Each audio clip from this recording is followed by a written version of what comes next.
Okay, I think it's recording. I just wanted to put in a plug. What the book doesn't talk about with Alzheimer's, any type of dementia actually, but Alzheimer's in particular, is the incredible caregiver burden that results.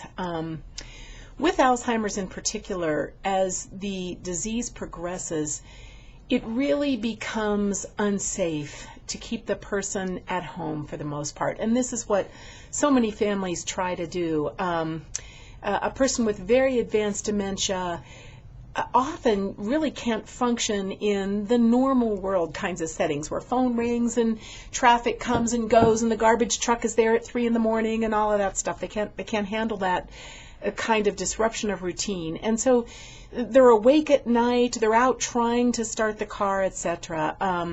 I had an elderly couple that I cared for years ago, and she was diagnosed with Alzheimer's. And he was bound and determined that he was going to keep her at home and never put her in an institution. He was 88, we'll call him John, and Mary was 86. And John finally got to the point where he was not sleeping 24 hours a day. Mary was out in the middle of the night using assorted keys that she found, trying to start the car. He fell asleep in the armchair in front of the door one night, and she got around him, and a neighbor woke him up saying, "I just found Mary out in the road in her nightgown, and it's 36 degrees. And finally the family stepped in and said, it's time to put her in a nursing home. And this broke his heart.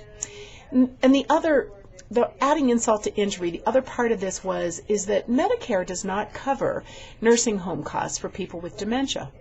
Medicaid does once you're eligible. And you're really not eligible for Medicaid until you're very poor. So the final part of this was, I remember John sitting in my office sobbing, saying, "I'm using all my life savings to pay to keep her in this awful place." And in the end, he did use up $70-some thousand, which was everything that he owned in the world. Medicaid allowed him to keep his house and $2,000, and they took the rest to pay for Mary's care. Now, Mary's care in the Alzheimer's unit was great. Alzheimer's units, if they're done right, are the staff is the same, the voices are very soft, people move slowly, the routines are set in stone, and people with Alzheimer's who are actually quite agitated, sometimes combative and angry on the outside, actually calm down and become very calm, pleasant people when they're in this environment that's incredibly controlled. And that's all I wanted to say about Alzheimer's.